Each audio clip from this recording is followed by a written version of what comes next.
Every single day, you use at least a dozen inventions that trace back to one small patch of land between two rivers. The alphabet you're reading right now, the 60 seconds in your minute, the wheels on every vehicle outside your window.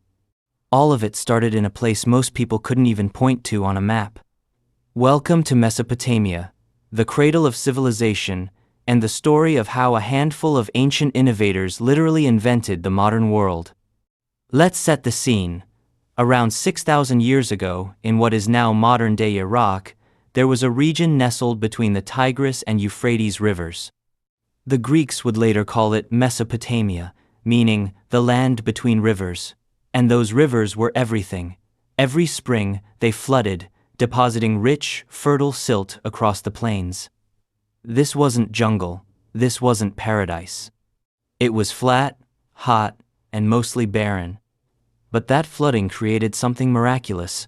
Farmland so productive that for the first time in human history, people didn't have to spend every waking moment hunting and gathering food. Think about what that means. For hundreds of thousands of years, every human who ever lived woke up with one job: don't starve. But suddenly, in this narrow corridor of mud and reeds, farmers could grow enough grain to feed not just themselves, but dozens of other people. And when you free people from the constant struggle of finding food, something extraordinary happens. They start thinking. They start creating. They start inventing. This is what historians call the agricultural surplus, and it's arguably the single most important turning point in all of human history. Without it, there are no cities, no specialists, no civilization as we know it. The first great civilization to emerge here were the Sumerians, and they were absolutely remarkable. By around 4,500 BCE, they had established some of the world's first true cities, not villages, not camps.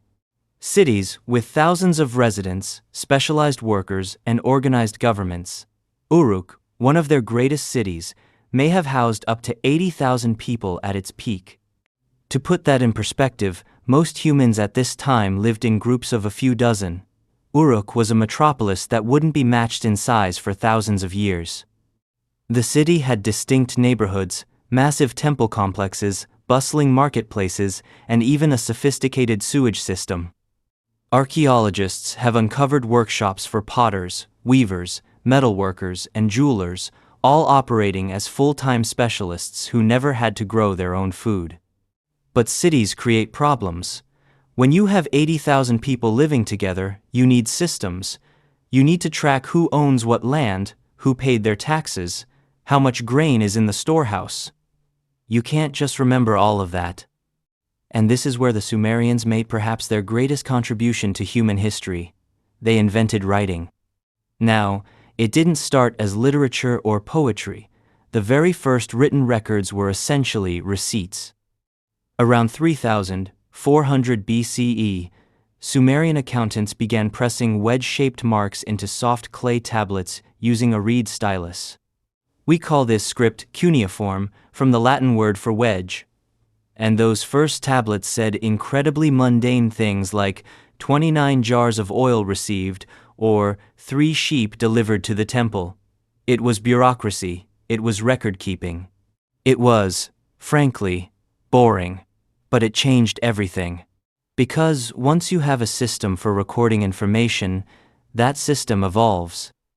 Within a few centuries, cuneiform went from simple pictographs representing objects to a full writing system capable of expressing abstract ideas, stories, laws, and emotions. The Sumerians wrote down the Epic of Gilgamesh, one of the oldest stories ever told. They recorded prayers, medical treatments, and legal codes. They created the first libraries. Writing didn't just help them count sheep. It allowed human knowledge to outlive the humans who created it. For the first time ever, a person could learn from someone who had been dead for 100 years. And writing was just the beginning. Let's talk about mathematics. The Sumerians and their successors, the Babylonians, developed a number system based on 60. That might seem arbitrary until you realize we still use it every single day. 60 seconds in a minute, 60 minutes in an hour, 360 degrees in a circle. All of that comes directly from Mesopotamian mathematics. They chose 60 because it's incredibly practical. You can divide 60 evenly by 2, 3, 4, 5, 6, 10, 12, 15, 20, and 30. Try doing that with 10, it only divides evenly by 2 and 5. The Mesopotamians were brilliant pragmatists. They used this math for engineering, astronomy, and land surveying. Babylonian astronomers tracked the movements of planets with stunning accuracy. They could predict lunar eclipses. They mapped constellations. They divided the sky into 12 sections, which eventually became the 12 signs of the zodiac. When you check your horoscope, you're engaging with a system invented by people who lived 4,000 years ago in the Iraqi desert. They also developed early forms of algebra, solving quadratic equations on clay tablets more than 1,000 years before the Greeks even thought about abstract mathematics. Now, let's address the invention everyone associates with this region, the wheel. Here's the thing that surprises most people. The wheel wasn't invented for transportation. The earliest wheels, dating to around 3,500 BCE, were potter's wheels. Mesopotamian craftspeople used them to create uniform, symmetrical pottery much faster than building by hand.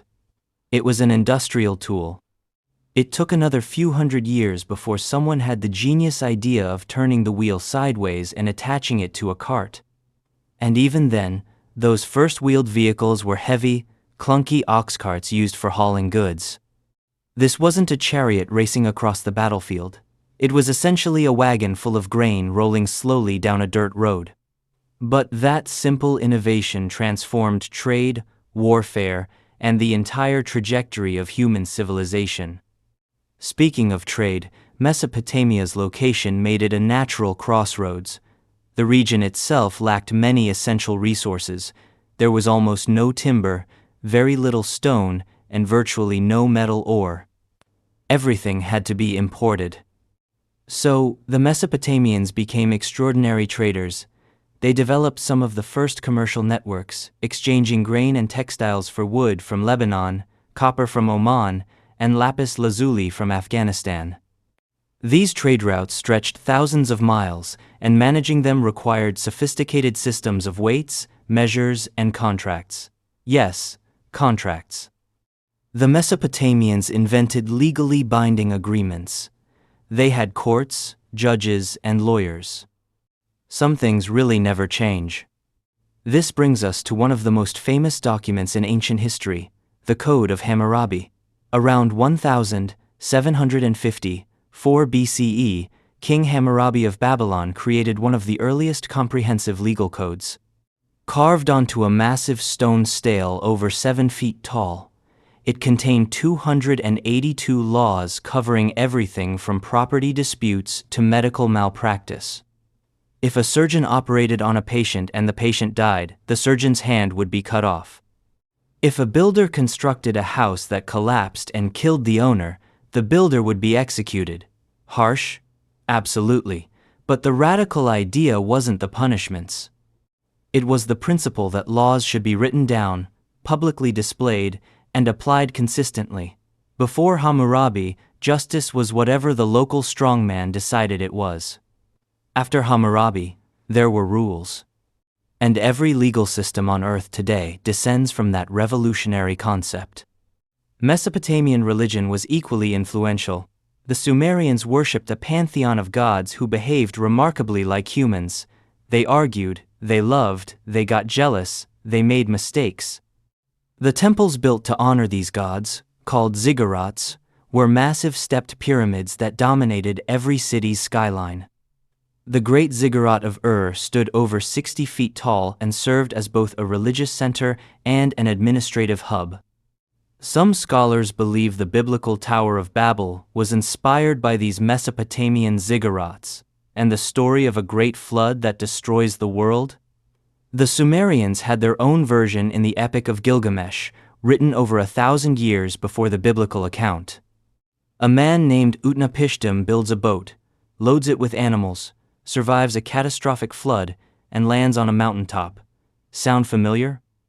The influence runs even deeper. Mesopotamian ideas about creation, the afterlife, and the relationship between humans and gods filtered through neighboring cultures and eventually shaped the foundations of Judaism, Christianity, and Islam. Whether people realize it or not, billions of people today hold beliefs that echo through thousands of years from the temples of ancient Sumer. But civilizations don't last forever. Mesopotamia's history is a cycle of rise and fall. The Sumerians gave way to the Akkadians under Sargon the Great, who built what many consider the world's first empire around 2334 BCE. Sargon's story itself is legendary. According to ancient texts, he was born in secret, placed in a basket of reeds, and set adrift on a river, only to be rescued and raised by a gardener. Sound like another famous story? Moses, over 1,000 years later, would share a remarkably similar origin tale. Sargon rose from humble beginnings to conquer all of Mesopotamia and beyond, proving that even in the ancient world, a compelling personal narrative could help build an empire. The Akkadians fell to the Gutians. Then came the Neo-Sumerian Renaissance, followed by the rise of Babylon under Hammurabi. Babylon fell. Assyria rose, creating a military superpower that terrorized the entire ancient Near East with iron weapons and siege warfare. The Assyrians fell to a coalition of Babylonians and Medes.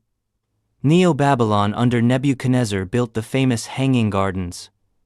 Then Persia swept in, and Mesopotamia became part of successive empires: Persian, Greek, Parthian, and eventually Islamic. Each new power absorbed Mesopotamian knowledge. The Greeks learned astronomy from Babylonian star charts. The Romans adopted Mesopotamian legal principles. Islamic scholars preserved and expanded upon Mesopotamian mathematics. The knowledge never died. It just changed hands. And here's what makes this story so powerful. We're not talking about abstract, distant history. The influence of Mesopotamia is woven into the fabric of your daily life in ways you've never noticed. When you glance at a clock, you're using Mesopotamian base 60 math. When you sign a contract, you're participating in a tradition born in Babylonian courts. When you read anything at all, you're benefiting from the idea that language can be recorded in symbols, an idea first realized by Sumerian accountants pressing reeds into clay. The plow that feeds the world was refined in Mesopotamian fields. They didn't just plant seeds randomly. They developed the seed plow, a device that could dig a furrow and drop seeds into it simultaneously, dramatically increasing crop yields. They built irrigation canals that stretched for miles, redirecting river water to fields that would otherwise be bone dry. Their agricultural techniques were so effective that southern Mesopotamia supported one of the densest populations on Earth for over 2,000 years. The concept of a city with specialized workers, government buildings, and public infrastructure was pioneered in Sumerian urban centers. Even the concept of school was Mesopotamian. They had formal academies called adubas, meaning tablet houses, where students learned reading, writing, mathematics, and history. Students complained about strict teachers and too much homework. Again, some things truly never change. What's perhaps most remarkable is that all of this emerged from constraints. Mesopotamia wasn't an easy place to live. It was hot, flood-prone, and resource-poor. But those very challenges forced innovation. No stone for building? Invent bricks from mud and straw. No natural boundaries for defense? Build walls and develop military strategy. No way to remember complex trade deals? Invent writing. Necessity really was the mother of invention, and Mesopotamia had necessity in abundance. Today, the ancient cities of Uruk, Babylon, and Nineveh lie in ruins beneath the Iraqi soil. Many sites have been damaged by conflict and looting, but the ideas born there are more alive than ever. Every time a student sits in a classroom, every time a judge cites a legal precedent, every time an engineer calculates an angle, They are standing on foundations laid by people who lived between two rivers in the land of mud and reeds, 6,000 years ago. So the next time someone asks you where civilization began, you know the answer. It began in Mesopotamia, and in many ways, it never left.